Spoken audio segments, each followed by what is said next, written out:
자, 개체군 바뀐 교과 과정에 따라서 표현을 해보자. 자, 개체군이라는 말은 개체는 생명체야. 생명체고 군자가 무리군자지, 그지? 그래서 일단 동일 지역이어야 됩니다. 그러니까 뭐 서울하고 부산하고 떨어져 있는 그런 거 안 되고 한 지역에서, 그지? 서식하고 있는 같은 종의 개체들. 그럼 우리 동네 개들이 많이 모여 있다. 그러면 그게 바로 개체군이 되겠지. 우리 동네 사람들 개체군이 될 거야. 우리 동네여야만 안 된다. 우리 동네에서 같은 종의 집단들. 오케이. 그리고 여기 나와있지만 기린 50마리, 뭐 얼룩 100마리, 코끼리 100마리. 이게 중요한 거는 한 지역에서 살아야 된다는 거. 그러면 개체군이 된다. 각각 개체군이 된다. 오케이. 그러면 당연히 출생하고 새로 들어오는 전입한다 그러죠. 이제 이입하면은 개체군의 밀도가 증가될 거고, 뭐 사망하거나 이출하면 개체군의 밀도 감소할 거야. 당연한 말이라. 그리고 이제 여기서 개체군의 밀도라는 말이 나와 있는데, 면적분의 개체수. 다시 면적분의 개체수입니다. 그 한 동일 종의 개체수가 되겠지.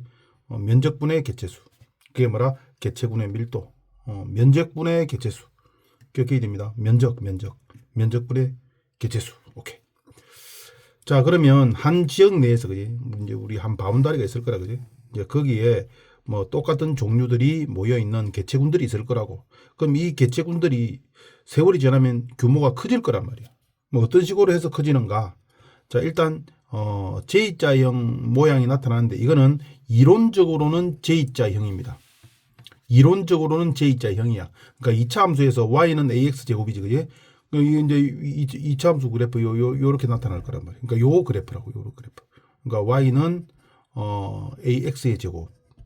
맞죠? 그러면 이 말은 무슨 말이냐면은 먹이나 공간이나 뭐 배우자나 뭐 이런 게 다 충족되어진다면은 기하급수적으로 늘어나는 이론적 생장 곡선이란 말이야.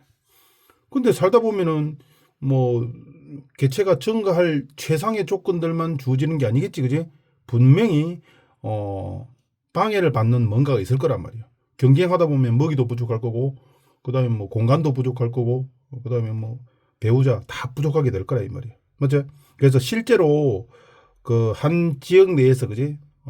개체군들이 어떤 식으로 생장하느냐, 여기 S자의 모양입니다. 이 모양. 이론적으로는 J자인데 그 환경 저항 때문에 환경 저항 아까 이야기했어요. 먹이도 부족하고 경쟁해야 되고 뭐 여러 가지 요인들 때문에 실제로는 뭐라 요 S자형 모형으로 증가하게 된다고.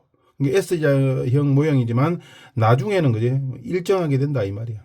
특히 맨 마지막에 갔을 때는 뭐라고 출생과 사망이 같아지는 공간이 나타난다 이 말이야. 태어나는 것만큼 사망한다 이런 뜻이라고.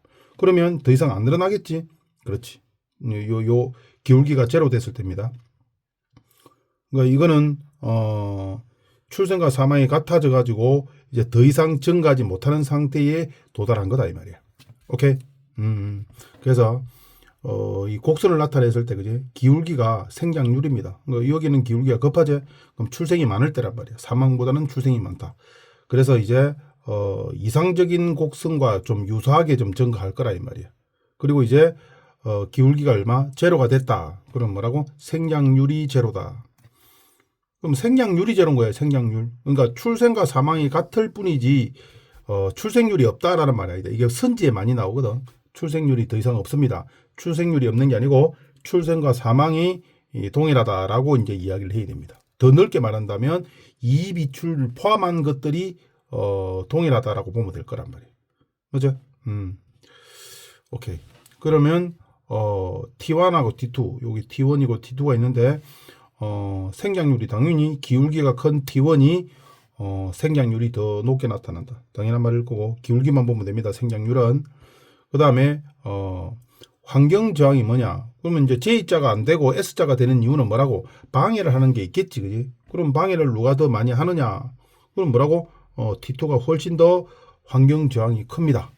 그지? 이는 J자에 가까우면은 뭐라? 저항이 적은 거라 생각하면 돼요. J자와 거의 일치하면은 적은 겁니다. 그렇죠? 그럼 J자역에서 벗어나면은 환경저항이 존재한다라는 말입니다. 환경저항이 없으면 J자형이 돼야 되고 J자형에 유사하면은 가깝다면은 환경저항이 작다라는 거야. 알겠지? 여기는 이제 J자형에서 많이 벗어났으니까 환경저항이 더 크다라고 봐줘야 될 겁니다. 오케이. 됐죠? 뭐 어려운 거 없습니다. 충분히 뭐 받아들일 수 있는 거고, 하나 조심해야 될 거는 뭐가 나와 있다? 여기에 나와 있는 거 환경 수용력이라는 말을만 좀 조심해야 됩니다. 이 환경 내에서 최대한 받아들일 수 있는 개체의 개수가 되겠지. 맞죠? 이게 개체수니까 이 동네 바운다리 내에서 최대한 뭐 환경 저항 때문이겠지만 최대한으로 받아들일 수 있는 개체의 개수가 있을 거라고. 그러니까 출생과 사망이 같아지는 그때의 개체수, 그걸 우리는 환경 수용력이라고 이야기합니다. 우리 환경 내에서는 이만큼은 받아들일 수 있다, 뭐 그런 내용이 되겠지. 오케이.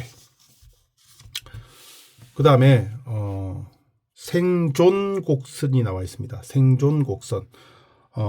이제 태어나가지고 그 죽을 때까지 어떤 경로를 거쳐서 개체수가 변화되는가 이 말이야. 태어나서 이제 사망할 때까지 추적해 본 거야. 그러면 생물들 종류에 따라서 어떤 식으로 개체가 변화되는지가 극명하게 나타날 겁니다. 가장 많이 나타난 게 요 Y축을 봅시다. Y축. 이게 개체수가 이게 1000개고, 그 다음에 이게 3등분 했는데, 이 개체수도 3등분 되는 게 아닙니다. 로그 값입니다. 10분의 1 100. 여기에 10분의 1 10. 요 10분의 1 1. 알겠지? 그러니까 한 칸이 10분의 1씩 감소되어지는 과정이다라고 생각해 줘야 됩니다. 알겠지? 로그 눈금입니다. 10분의 1씩 계속 줄어들면은 이게 로그 눈금이라고 그래요. 그러니까 실제로 이제 그 같은 개수가 줄어들거나 늘어나거나 그런 게 아니라 소리야. 알겠지? 오케이. 자, 여기서 1형이 있습니다. 1형. 1형이 뭐냐면은 상대 연령을 다 100으로 잡았을 때, 다 100살까지 산다고 그 변화를 줬을 때, 다 100살까지 산다고 봤다면 어떻게 되겠는가 이 말이야. 1형은 개체수가 1000개가 처음에 태어났는데 잘 안 죽어요. 한참 뒤에 이제 사망할 때쯤 돼가지고 기하급수적으로 줄어듭니다. 이거는 뭐라고? 대형 포유류입니다. 그러니까 사람이야, 사람. 그러니까 사람이 태어나서 어릴 때 거의 요새는 사망 안 하지, 그지? 뭐 교통사고나 이런 거 말고는 사망을 거의 안 한단 말이야. 그러니까 70, 80대까지 거의 천수를 누린다고. 맞죠? 그리고 이제 마지막에 이제 사망의 기하급수적으로. 알겠죠? 지금의 우리 이제 이 기울기에 접점에 와 있는 건 우리나라를 봤을 때 80대 중반입니다. 그러니까 80대 중반까지는 그냥 계속 살다가 80대 중반 되면 기하급수적으로 사망이 이렇게 된다고. 지금 현대 그래. 앞으로는 좀 늘어날 거라 이야기하는데 어쨌든 간에 지금은 80세 넘어서까지는 거의 잘 안 죽고 꾸준히 생존하고 있다가 80세 중반 되면 기하급수적으로 사망이 이르는 겁니다. 그렇죠? 우리나라 5천만 명 중에서 90세 이상이 30만 명이거든. 그러니까 5천만 명 중에서 30만 명만 90세라고. 그럼 대부분은 뭐라고? 그 4,800만, 700만, 4,700, 4,970만. 맞죠? 대부분의 인간은, 맞죠? 우리나라 인간은 80대 때 다 사망한다고 보면 됩니다. 그러니까 그 내는 뭐 120세까지 살 거야, 뭐 100세까지 살 거야. 이거 현재까지로는 극히 일부고 80대 중반이 건강하게 그래도 살 수 있는 나이가 아니냐. 오케이. 그래서 뭐 삶의 질이 좋아야 되는데 그 계획을 세울 때 뭐 95세까지 세우고 좀 그러면 안 됩니다. 나중에 10년은 남 좋은 일 시키는 거예요. 그러니까 80대 중반이 지금 현재까지는 더 산다 한들 그 80대 중반 이후에는 피부가 노화되고 신체적으로 다 노화가 와서 이게 뭐 계속 그 활동적인 삶은 좀 살기가 현재로는 힘들 거야. 맞아? 생물학적으로 나이. 불과 이제 우리나라가 구한 말까지만 하더라도 평균 연령대가 사는 연령대가 45세였거든. 45세, 50세, 45세였다고. 45세. 맞지? 일제시대 좀 지나면서 그때만 하더라도 평균 수명이 45세였다고. 그럼 여러분 주위 한번 생각해보라고. 45세. 맞아. 한참 때로. 지금은 한참 때라고. 맞아. 근데 옛날에도 한참 때 세상 베린 겁니다. 한참 때. 그 옛날 사람들이 일제강점기 때 이제 45세, 46세 이때 그 평균 연령이 살아갔다면 그때 그 사람들이 늙어 죽었다는 느낌이 아니고 젊은데 죽었다라고 느낌이 든단 말이야. 근데 지금은 아니지, 그지? 살 만큼 다 살고 세상을 배려는 거야. 근데 지금에서 이제 평균 수명이 좀 더 늘어난다 해봐야 이제 아주 힘든 생활을 연명하듯이 살아가는 그런 것밖에 안 될 거야. 앞으로도. 그지? 아주 획기적인 뭔가가 나오지 않는 한. 자, 그래서 이제 사람은 좀 그렇다 씁니다. 그 천수를 누리다 마지막에 이제 뭐 일시적으로 다 사망하는 그런 과정입니다. 일행이라. 그 다음에 이형에서 두 번째. 뭐 대부분은 이제 이형을 많이 따른다 이 말이야. 중간지 되는 친구들은. 이제 문제는 사명입니다. 사명. 사명은 뭐라? 초창기에 확 줄어들어요. 확 줄어든다고. 초기 사망률이 높다고. 여기에서 이제 어류라고 나와 있고 어패류 나와 있고 굴이라고 나와 있다고. 굴. 굴은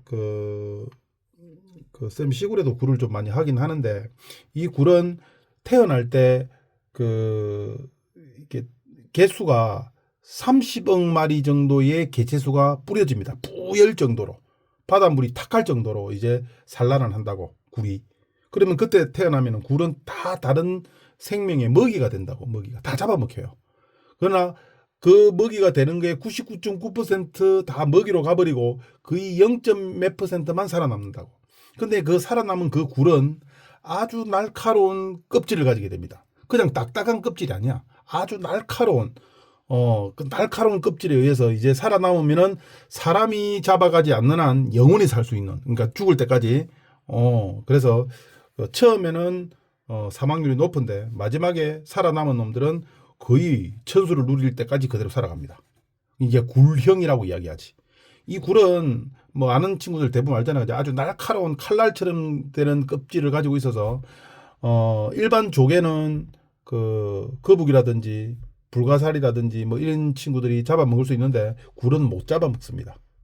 그래서 특히 이제 다른 그 조개류보다는 굴을 예를 들은 이유가 굴은 워낙 많이 태어나가지고 대부분 어릴 때는 껍질이 딱딱한 날카로운 껍질이 없기 때문에 다 죽고, 그러나 살아남으면은 이제 천하무적입니다.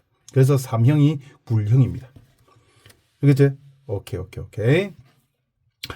자, 일행 나와 있습니다. 소수 출생하고 초기 사망률도 낮고 부모가 새끼를 보호해주고 뭐 사람이라 생각하면 된다고. 알겠지? 오케이. 뭐 생리적 수명을 끝까지 다 한다 이 말이야. 뭐 사람 대형 포류류. 오케이. 그 다음에 이형은 연령에 따른 사망률이 일정하다. 뭐 대부분 여기에 들어간다라고 생각하면 되고요. 삼형이 바로 뭐라고? 엄청나게 많이 낳고 초기 사망률도 다 먹이로 잡히는데 한번 살아남으면은 끝까지 가는 거. 어류나 굴이 여기에 해당됩니다. 특히 굴을 자꾸 시험에 내지. 그 다음에 개체군의 연령 분포를 봅시다. 개체군. 발전형 개체군들이 이제 나이대별로 있을 건데 안정형, 쇠퇴형이 있다고. 그럼 여기서 색깔로 나와 있는데 이게 뭐냐면은 생식적 연령, 그러니까 청소년기 이전이 되겠지, 그지? 그 다음에 생식 연령층, 청소년기부터 생식 연령층입니다.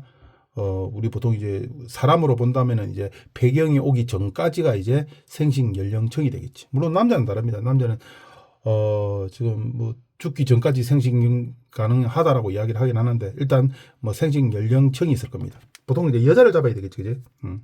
그 다음에 이제 생식이 끝나고 난 이후에 이제 연령층이 있을 겁니다. 자, 이렇게 이제 피라미드 모양으로 되어 있지, 그지? 이게 생식 전 연령층의 비율만 봅니다. 요 생식 전 연령층. 이게 비율이 높을수록 발전형입니다. 그 다음에 이제 안정형은 생식, 지금 자손을 낳는 거하고 앞으로 낳을 층하고 개수가 비슷하면은 안정형이라고 이야기하고, 그 다음에 쇠퇴형은 생식 전 연령이 작은 겁니다. 지금 우리나라가 지금 이 상태야. 쇠퇴형입니다. 그러니까 그 청소년 이하의 연령층이 너무 적어요. 내가 학교 다닐 때 전국의 중학생 개수가 얼마였냐면은 270만 명이었어요. 270만 명. 그러니까 한 학년에 90만 명이었다고. 그러니까 1학년 90만 명, 2학년 90만 명. 지금은 얼마입니까? 지금 40만 개, 30만 뭐 이렇게 되지, 그지? 그러니까 너무 이제 인구가 확 줄었어. 우리가 보기에도 그래. 우리 때는 지나가다 시골에서도 지나가다 부딪히는 게 사람들이었어요. 근데 이제 뭐 세월이 지났으니까 지금은 우리나라가 뭐 이유가 있습니다. 이유가 있긴 한데 뭐 그런 이야기 하면 그제 너무 시간이 많이 길어질 거고, 일단 우리나라는 지금 현재 쇠퇴형에 접어들어 있다. 골치 아픈 상황이 지금 벌어지고 있습니다. 그 다음에 개체군들의 주기적 변동 보자. 그러면 한 바운더리 내에서 개체군들이 있을 거라고. A 개체군, B 개체군, C 개체군들이 한 바운더리, 한 동네에서 살아갈 거란 말이야. 그럼 그 친구들이 주기적으로 많아졌다 적어졌다 뭐 이런 과정이 거치더라 이 말이야. 오 그래요? 그렇지. 다시 한 동네에서 A와 B가 사는데 이 친구들이 그 개수가 계속 증가나 계속 감소나 이런 게 아니고 많아졌다 작아졌다 많아졌다 작아졌다를 반복하더란 말이야. B도 똑같이 내나 뭐 많아졌다 작아졌다를 반복하더라 이 말이야. 근데 요 A와 B 관계를 따져봤더니 뭐라고? 포식 피식 관계에 있더라 이 말이야. 먹고 먹히는 관계입니다. 포식 먹는 관계, 피식 잡아 먹히는 관계. 그럼 A, B가 개별적으로 봤더니 많아졌다 줄어들다를 반복하고 많아졌다 줄어들다를 반복하는데 이 두 놈이 잡아먹고 잡아먹히는 관계에 있을 때 이 두 놈을 동시에 한 바라봐봤다 이 말이야. 그랬더니 겹쳐서 나타납니다. 일단 포식, 피식이 개수가 훨씬 많아야 돼요. 당연한 말이지, 그제? 잡아먹히는 놈의 개수가 많아야 됩니다. 그겠죠? 그리고 피식이 먼저 상승 곡선을 그리고 포식은 이게 많아지고 나서 포식이 늘어나겠지. 이게 나중에 늘어납니다. 이것만 머릿속에 기억하면 돼요. 포식, 피식 중에서 잡아먹히는 놈의 개체수가 많아야 되고 먼저 전성기를 누리고 그 전성기를 잡아먹기 위해서 나중에 전성기가 따라갑니다. 알겠지? 오케이. 그래서 어떤 피식이 요런 과정을 거치면 포식이 피식이 이 과정을 거치면 포식은 그 이후에 요 과정을 거칩니다. 한 템포 늦게 더 낮은 봉오리를 통해서 포식이 나타난다 이 말이에요. 이게 무한 반복됩니다. 알겠지? 그럼 요게 그림을 보면은 뭐가 나와 있어? 눈신토끼와 시라소니가 나와 있는데 눈신토끼가 뭐라고? 훨씬 많습니다. 빨간 것보다 파란 게 더 많아요. 그리고 빨간 거는 뒤쪽에서 나타납니다. 파란 거 뒤쪽에서. 맞지? 뒤쪽에서 나타납니다. 대부분 뒤쪽에서 나타난다고. 그러니까 피식이 먼저 많이 나타나고 포식은 작고 뒤에 나타납니다. 너무나 당연한 결과야. 알겠지? 그래서 포식, 피식 찾는 거는 뭐다? 일단 피식이 더 많아야 된다. 맞지? 그리고 피식이 먼저 증감을 해야 된다. 당연한 말이야. 먼저 먹을 게 많아야 잡아먹을 놈들이 뒤에 따라 많아질 수가 있는 거라. 오케이. 그 다음에 두 번째 뭐가 나와 있다? 돌말에 1년을 두고 변동하는 거, 연 변동을 한번 알아봅시다. 계절에 따른 거. 이것도 포식, 피식을 이해했다면 요 그래프가 다 이해될 겁니다. 이것만 이해했다면. 잘 봐. 일단 돌말은 누굴 먹고 사느냐? 뭘 먹고 산다? 영양염류를 먹고 삽니다. 다시 돌말인 식물인데 영양염류를 뭐 우리 무기염류를 해도 좋습니다. 영양염류를 먹고 돌말이 살아간다 이 말이야. 그러니까 엄밀히 말한다면 이게 포식, 그러니까 피식, 이게 포식이라 보면 돼요. 다시 이게 피식, 이게 포식. 그러니까 그 관계에 있다라고 생각해도 된다 소리야. 자 그러면 이거 봅시다. 그러니까 처음에 겨울이 된다고. 겨울이 지나서 봄, 여름, 가을, 겨울 반복될 건데 겨울이 되면은 아무래도 말라 죽었다고, 잎이 말라 죽었다고. 그래서 영양염류가 거름이기 때문에 겨울에 많을 겁니다. 많아요, 많아. 그 돌말은 이 영양염류를 먹고 광합성도 하고 뭐 이런 과정을 거쳐서 이제 살아갈 건데 일단 영양염류가 많아야 된다 이 말이에요. 그럼 이게 뭐라고? 이게 피식입니다. 그러니까 피식 다음에 포식이 나타난다고 그랬지. 그러면 이게 피식이면 요게 포식이란 말이야. 그러니까 이게 돌말이라 소리야. 다시 영양염류가 많아서, 즉 다른 말로 피식이 많아서 줄어드는 이유가 포식이 늘어나서 줄어드는 거란 말이에요. 그러니까 여기서 이제 돌말이 증가하는 건데 영양염류를 먹어서 증가하는 거예요. 그러면 영양염류는 잡아먹혔기 때문에 지는 줄어들어야 되겠지. 나를 먹고 네가 컸으니까 내는 줄고 네가 늘어날 거라 이 말이야. 그러니까 피식, 포식 관계라 소리야. 그리고 이제 그 영양염류만 많다고 해서 되는 게 아니고 온도가 높아야 됩니다. 이게 이제 나중에 이제 그 빛을 가지고 광합성도 해야 되기 때문에 분명히 빛도 관여하고 온도도 관여한단 말이야. 그러니까 한겨울에는 영양염류가 아무리 많이 오랫동안 지속돼도 돌말이 성장을 안 한단 말이야. 그러니까 영양염류 먹이도 많은데 뭐도 따라줘야 된다? 온도와 빛도 따라줘야 된다 이 말이야. 그래서 봄이 되면은 온도와 빛이 증가하니까 그때서 이제 번식을 시작해서 기하급수로 증가합니다. 이걸 먹이 삼아서 내가 증가한다고. 그리고 이제 그 지나고 나면은 이 영양염류가 다 없어져 버립니다. A가 다 먹어 없어버렸기 때문에. 그러면 이제 다시 돌말은 감소하게 된다고. 돌말이 감소하는 이유는 이제 먹이가 없어서 그런 거라고. 온도는 지기 주는데, 이제 뭐 음식이 없습니다. 그래서 돌말이 감소하는 거야. 그래서 이제 봄에서 여름 지나고 나서 이제, 날씨는 정말 좋은데, 돌말이, 영양염류가 없어가지고 이제 계속 밑바닥을 헤매고 있다 이 말이야. 그리고 나서, 언제냐면은 여름 마지막쯤 되면은 뭐가 증가한다고? 영양염류가 이렇게 증가되어진다고. 다시 여름 말기 되면은 여기 영양염류가 이렇게 증가한다고.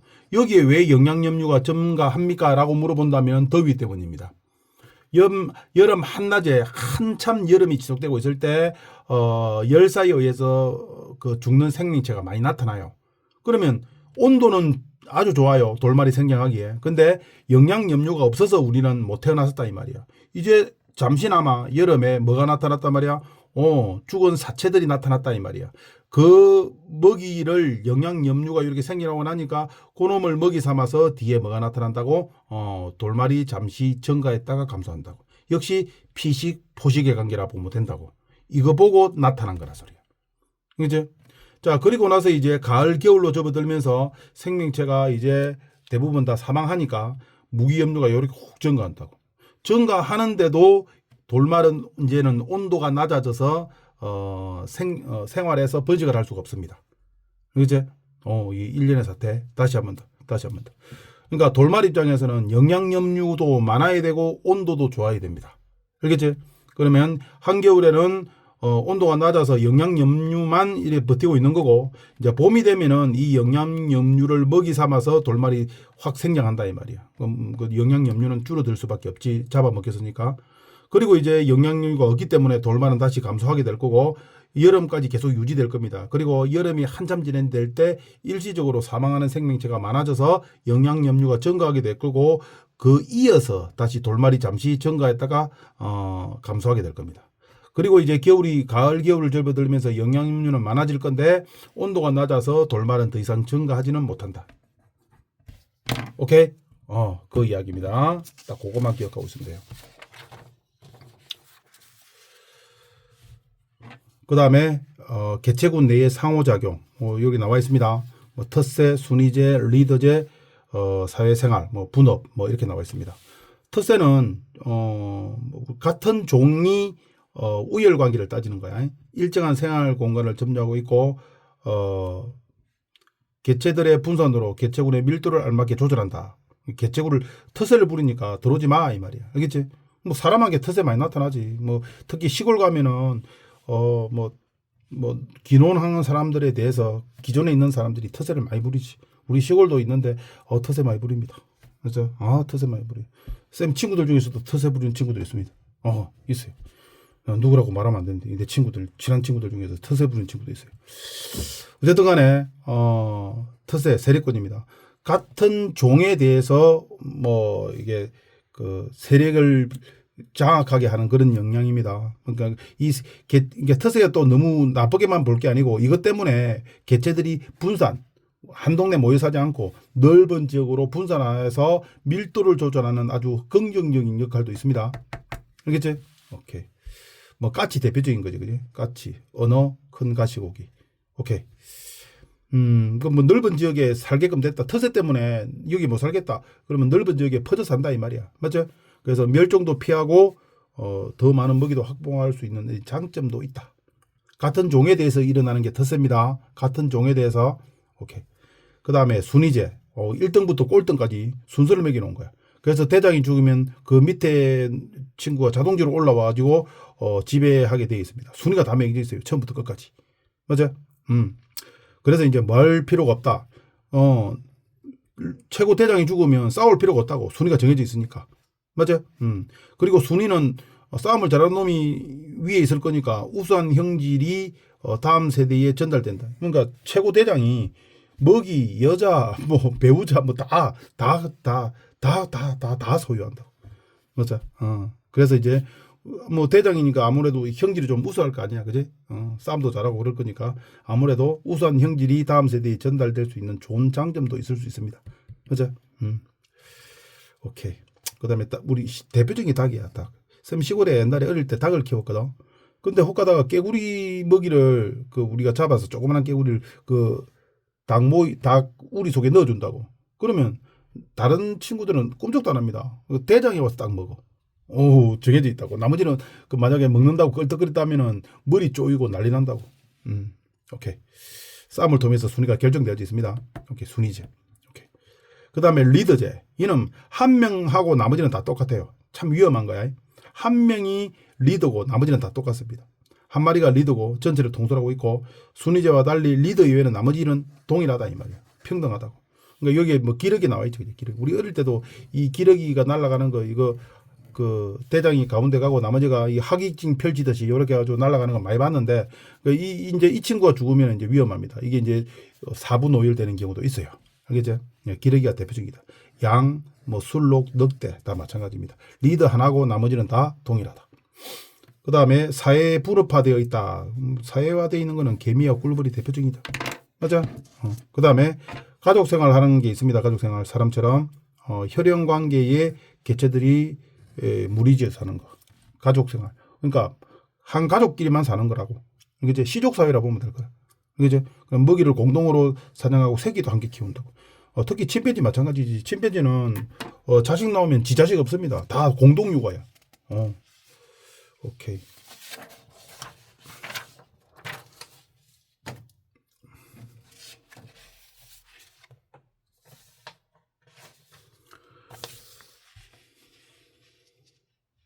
그 다음에 이제 군집을 봅시다. 개체군 다음에 이제 군집입니다. 이제 군집이 뭐냐면은 개체군들이 있는 거야. 그러니까 여기서 그림을 받으시 바라고 코끼리 개체군, 뭐 기린 개체군, 이거 뭐 얄라구지 얼룩말 개체군이 있다 이 말이야. 그 개체군들이 서로 모여 있는 거예요. 한 동네에. 이걸 뭐라고 그런다? 군집이라고 이야기한다. 어로 말 알지? 오케이. 그리고 이 친구들은 한 동네에서 일정한 지역에서 서로 관계를 맺고 있어야 돼. 경쟁 관계나 그 다음에 뭐 먹고 먹히는 관계라든지 관계를 맺고 있어야 된다 소리야. 알겠지? 오케이. 그러면 군집은 뭐 자기들끼리 만다고 먹이 거물을 이루든지 관계를 맺고 있단 말이야. 맞죠? 하나는 사설이라 그러고 거물이 돼 있다면은 더 안정돼 있는 거지. 그지? 복잡할수록 안정돼 있다. 오케이. 그 다음에 생태적 지위 보자. 군집 내에서 각 개체군의 지위 보자 이 말이야. 그러면 최고 정점에 지금은 사람이 있겠지. 동물의 세계에 본다면 최고 정점에 뭐 사자나 뭐 이런 게 있을 거라 이 말이야. 맞죠? 그 다음에 먹이 지위는 먹이 사슬에서의 위치가 있을 거라고. 내가 니한테는 먹히고 니는 내가 잡아먹는다. 그런 위치가 있을 거란 말이야. 맞죠? 그게 먹이 지위고. 그 다음에 이제 공간 지위는 우리 개체군이 우리 기린들이 차지하고 있는 서식 공간, 풀이 많아야 되고 덤풀이 많아야 되고 그런 게 있을 거란 말이에요. 그런 공간도 있고 먹이 사슬로 놓고 본다면 어디에 위치한다 그런 게 있을 거라고. 그러니까 공간 지위와 먹이 지위가 둘 다를 가지게 될 거라. 어떤 개체군은 오케이 그렇지. 그다음에 이게 이제 뭐 서로 겹칠 수도 있습니다. 개체군들 사이에 뭐 먹이 공간이 서로 겹치는 부분이 있을 거야. 그러면 서로 경쟁하거나 그다음에 뭐 그 충돌하거나 뭐 그 경계를 그 경우가 속에 생길 겁니다. 그건 뒤에 이제 바로 나오니까 알아보도록 하죠. 그다음에 한 바운다리 내에 여러 개 있다고 그랬는데 우점종이 있습니다. 이게 뭐라고 이 글자가 우세하게 점유하고 있는 종이다. 대표종이란 말이에요. 대표종. 뭐 솔밭에 소나무 있고 대나무 숲에 대나무 있듯이 대표종이 우점종입니다. 뭐 어려운 거 아니죠, 그지? 대나무 숲에 뭐 있는? 돼 있겠지. 그 다음에 지표종이라 이 말이야. 지표종은 특정한 환경에서만 서식할 수 있다 이 말이야. 그래서 그 종을 보면 환경이 지금 어떻다라는 걸 알 수 있을 거라고. 1급수에 사는 생명체가 있다고 보자고. 그거는 우점종이 아니라도 1급수에 사는 생명체가 있다고 보자고. 물고기 중에서. 근데 그게 있으면 이게 1급수란 말이고 그게 없으면 이제 1급수가 2, 3급수로 흘러가 버렸다 소리가 되겠지. 그래서 그게 지표종입니다. 특정 환경에서만 살기 때문에 지표가 되는 거. 맞죠? 그 다음에 지류가 나와 있는데 이거는 이산화황에 오염되지 않은 곳에서만 살 수 있다. 이게 있으면 이제 오염 안 됐다는 말이고, 이게 없으면은 이산화황에 오염돼 있다. 뭐 이런 말이 되겠지. 뭐 에델바이스는 고산지대에서만 산다. 뭐 그래서 뭐 에델바이스가 뭐 아주 숭고하고 뭐 그런 뭐 말도 있잖아. 그지? 어쨌든 간에.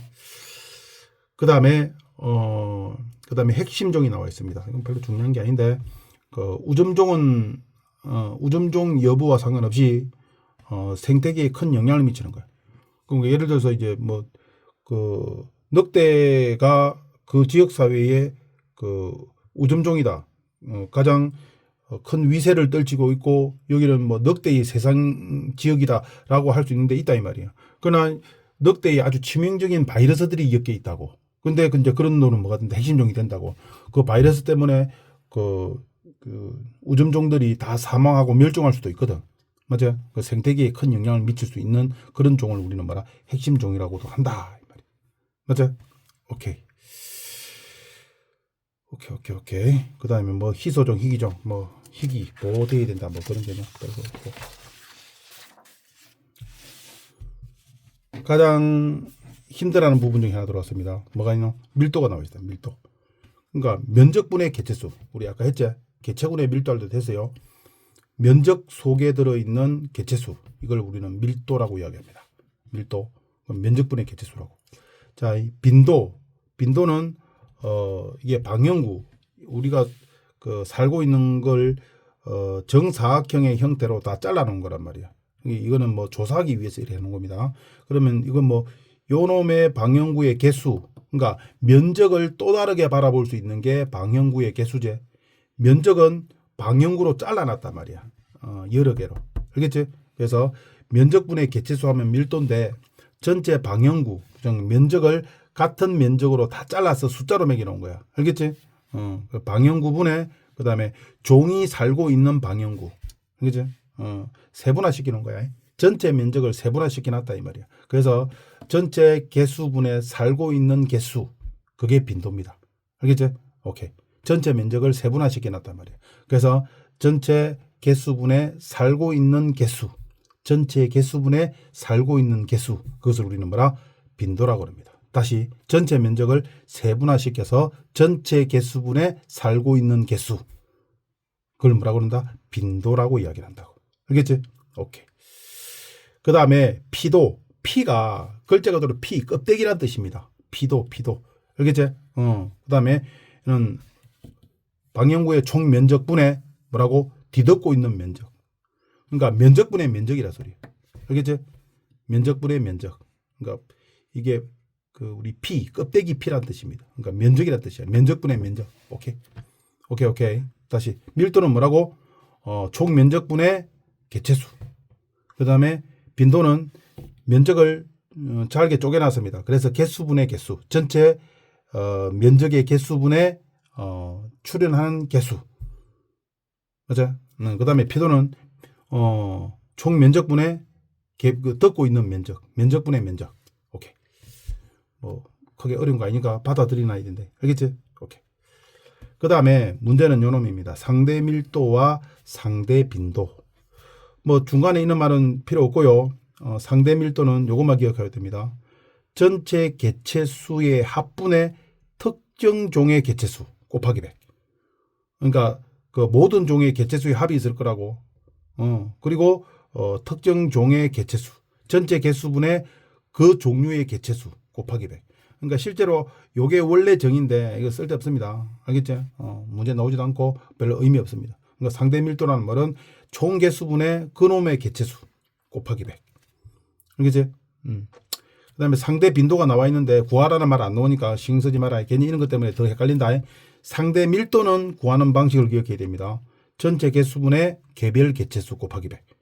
나머지는 필요 없습니다. 상대 빈도 뭐 이렇게 구하는데 이것도 필요 없다고. 필요 없고 상대 피도 필요 없습니다. 그러니까 필요 없고 중요한 거는 그 퍼센테이지이기 때문에 싹 다 모든 개별 친구들의 상대 밀도를 합하면 100이 나오고 상대 빈도의 합은 100이 나오고 상대 피도의 합은 100이 나옵니다. 구하라라는 것은 상대 밀도만 구하라라고 나오니까 나머지는 구할 필요 없습니다. 그러니까 상대 밀도들이 있을 건데 그 합은 100, 이것도 합이 100, 이것도 합이 100입니다. 중요치라는 말이 조심해야 됩니다. 요 세 개의 합을 중요치라고 이야기합니다. 그러니까 A종, B종, C종이 있는데 각각의 밀도들이 있을 거라고, 상대 밀도, 상대 빈도, 상대 피도가 있을 거라고, 그 세 가지를 합한 것이 중요치입니다. 가장 큰 놈이 중요치가 크다라고 이야기하지. 그러면 이게 가장 큰 놈을 우리는 뭐라고 그런다? 우점종이라고 이야기를 한다고. 그제? 오케이. 자, 여기 한번 예를 한번 들어봅시다. 일단 뭘 따져보자? 밀도를 한번 따져보자고. 밀도는 우리 아까 봤듯이 뭐라? 면적분의 개수라고. 면적이 있겠지. 얼마인지 모르겠지만. 맞죠? 근데 빨간 거 몇 개 있다고? 5개 있으니까 면적분의 5. 그럼 세모는 면적이 있겠지. 뭐 안 나와 있지만 그것도 자료가 나와 있다면 그 면적분의 4개가 있으니까 4 이러면 될 겁니다. 그러니까 면적분의 개수라고. 그런데 다시 바로 상대 밀도 하면은 뭐라고? 전체 개수 몇 개야? 9개야. 9개 중에 몇 개? 이거는 4개. 빨간 거는 9개 중에 몇 개? 5개. 곱하기 100. 오케이. 상대 밀도가 훨씬 받아들이기 좋습니다. 다시 밀도는 뭐라? 이 전체 면적분의 4. 이 전체 면적분의 5. 이렇게 해야 된단 말이야. 그런데 상대 밀도라고 말이 들어온다면 뭐라? 면적 필요 없고 개수 몇 개? 9개. 그 중에 몇 개? 4개. 그 중에 몇 개? 5개. 알겠지? 9분의 4, 9분의 5. 그게 상대 밀도입니다. 오케이. 그래서 밀도와 상대 밀도만 좀 유심히 봐줘라 이 말이야. 그러면 빈도는 뭐라고? 이 개수라고 그랬지. 면적을 개수로 나눈 거. 5개, 5개니까 25개. 맞지? 그 중에 2개 들어있으니까 25분의 2. 여기는 몇 개? 4개 있으니까 25분의 4. 알겠지? 개수분의 개수입니다. 빈도는 개수분의 개수. 밀도는 뭐라? 면적분의 개수. 근데 상대 밀도 조심하다니까. 이는 뭐라? 전체 개수 속에 그 친구만의 개수. 곱하기 100. 됐죠? 그 다음에 피도 나왔죠, 그제?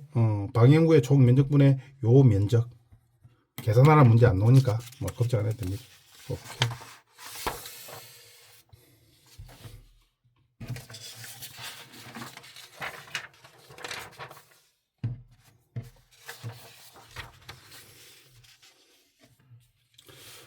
자, 얘가 많이 나왔는데 한번 봅시다. 요 가로 세로 1m, 1m 나와 있습니다. 천천히 따져보자고. 이 중에서 면적이 있을 거라고, 그지? 면적이 얼마야? 1 곱하기 1이지, 그지? 그러면 1일 겁니다. 그럼 1 중에서 토끼풀 1개, 2개, 3개, 4개, 5, 6개. 그러니까 밑에 1이 있는 거야, 밑에 1. 맞냐? 1m 제곱이니까 1이 있는 겁니다. 그래서 밀도는 면적 1분의 6. 그 다음에 질갱이는 밑에 1이 있는 겁니다. 1분의 10. 맞지? 면적분의 개수란 말이에요. 면적분의 개수. 그 다음에 민들레 밑에 1이 있습니다. 분모가 1이 있어요. 면적분의 개수 4개, 총개수 4개. 밀도 계산할 수 있어야 됩니다.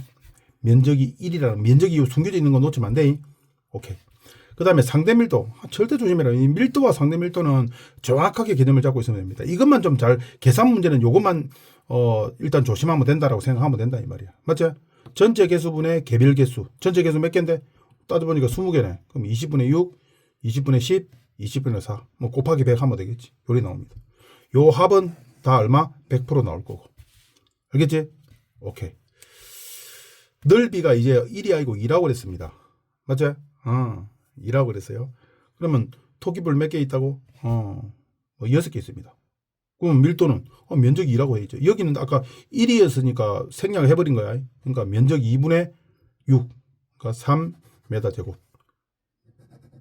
알겠죠? 오케이. 뭐 어려운 거 없습니다. 그 다음에 넓이가 또 얼마? 2라고 그랬습니다.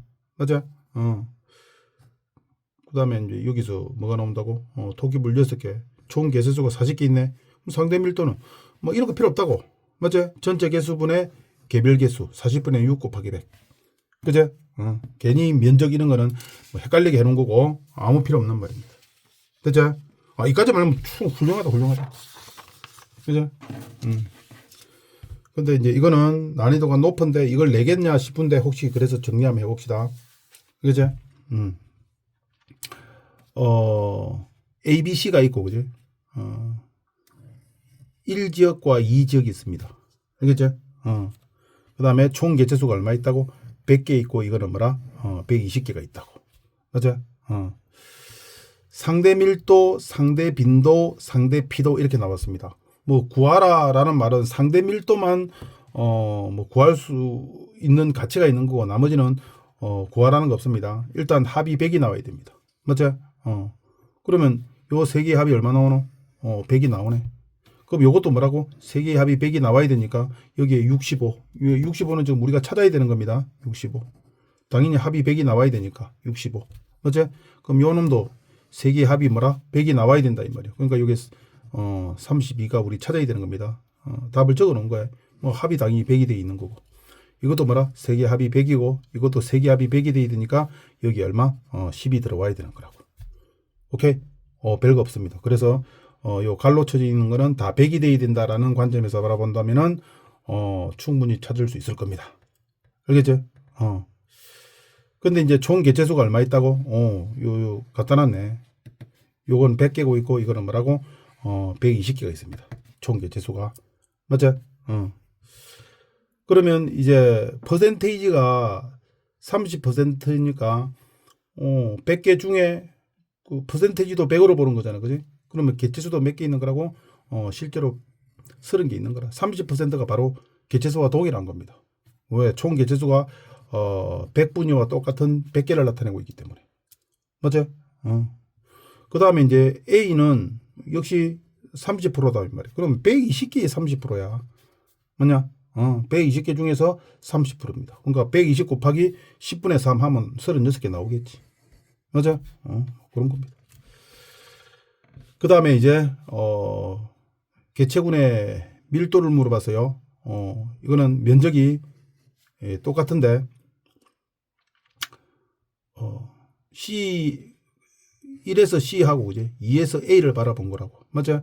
그러면 단면적 S에 그 다음에 C의 개수는 30개 들어 있습니다. 그 다음에 2에서 단면적 S에 개수가 몇 개 나온다고? 36개. 30개 하면 안 됩니다. 개수가 나와야 돼요. 맞아? 조심해야 된다. 그러니까 밀도를 물어본다라는 말은 면적분에 뭐가 나와야 돼? 개체수가 나와야 됩니다. 근데 여기에 있는 총 개체수가 주어져 있고 상대 밀도가 나와져 있으니까 이걸 통해서 뭐라? 개체수를 찾아서 면적분의 개체수로 표기를 한다면은 분명히 서로 다르다는 것을 알 수 있을 겁니다. 그러니까 여기서 C와 A는 상대 밀도는 둘 다 30%다 이 말이야. 맞아? 상대 밀도는 그런데 그리고 개별 밀도를 놓고 본다면은 면적분의 개체수가 들어와야 되니까 요놈을 개체수로 빨리 바꿔줘 가지고 찾아내야 됩니다. 놓으면 맞추기가 쉽지 않겠지. 알겠지? 개체수가 왜 찾아야 되느냐? 그러니까 밀도에는 개체수가 필요하다니까. 알겠지? 총 개체수가 주어지고 상대 밀도가 주어진다면은 우리는 뭘 찾을 수 있다? 실제 개체수를 찾아낼 수 있다 이 말이야. 그래서 밀도를 찾아낼 수 있습니다. 오케이. 됐습니다. 그 다음에 뭐 이거는 뭐 크게 중요한 게 아니고 그 다음에 4번 보자. 우점종이 누구냐? 우점종은 뭐라고? 중요치가 가장 높은 거. 상대 밀도, 상대 빈도, 상대 피도의 합이 가장 큰 거. A는 세 개 합하면 85, B는 187, C는 28 이렇게 나옵니다. 그러니까 B가 우점종이다. 맞아? 상대 값들의 합이 가장 높은 게 우점종이 된다. 오케이.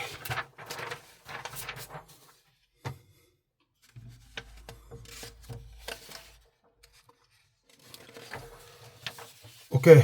일단 1단락은 여기서 합시다. 수고했습니다.